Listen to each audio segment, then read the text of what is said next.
দোয়ারা বাজারে জাহাঙ্গীরগাঁও মির্ধারপাড়া মহিলা দাখিল মাদ্রাসায় বুধবার ৩৪তম বার্ষিক ওয়াজ মাহফিল অনুষ্ঠিত হয়েছে। অনুষ্ঠানটি বিকেল ৩টা থেকে গভীর রাত পর্যন্ত চলেছে এবং আশপাশের বিভিন্ন এলাকা থেকে ধর্মপ্রাণ মানুষ এতে অংশগ্রহণ করেছেন। মাদ্রাসার পরিচালনা কমিটির সভাপতি মোহাম্মদ আব্দুল কাদির সভাপতিত্ব করেন। প্রধান অতিথি হিসেবে বক্তব্য রাখেন খ্যাতিমান আলেম হযরত মাওলানা হাফিজ আসলাম উদ্দিন জিহাদি সাহেব। বিস্তারিত থাকছে মোহাম্মদ আবু বকরের প্রতিবেদনে।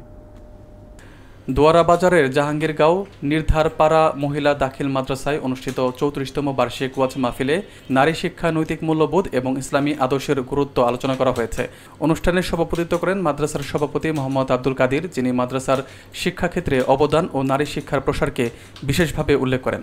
প্রধান অতিথি হযরত মাওলানা হাফিজ আসলাম উদ্দিন জিহাদি সাহেব কোরআন সুন্নাহ ভিত্তিক জীবনযাপন ও সমাজ সংস্কারে ইসলামের প্রভাব নিয়ে বিস্তারিত আলোচনা করেন এবং মাদ্রাসার সাফল্যের জন্য দেশবাসীর দোয়া কামনা করেন। প্রধান বক্তা আলহাজ হাফিজ মাওলানা আব্দুল সাত্তার সাহেব সর্বস্তরের মুসলমানকে নৈতিকভাবে সৎভাবে চলার আহ্বান জানান এবং পরিবার ও সমাজে ইসলামী আদর্শ প্রতিষ্ঠার গুরুত্ব ব্যাখ্যা করেন। এছাড়াও মাওলানা নজরুল ইসলাম, মাওলানা ওহিদুল ইসলাম, মাওলানা নাসির উদ্দিন, মাওলানা আবদুল্লাহ আল মামুন ও মাওলানা কুরবান আলী বক্তব্য রাখেন।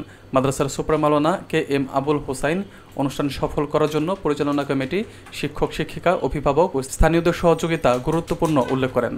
মাহফিল শেষে দেশ, জাতি ও মুসলিম উম্মার কল্যাণ কামনা করে বিশেষ মোনাজাত পরিচালনা করা হয়, যা অনুষ্ঠানের সমাপ্তি চিহ্নিত করে।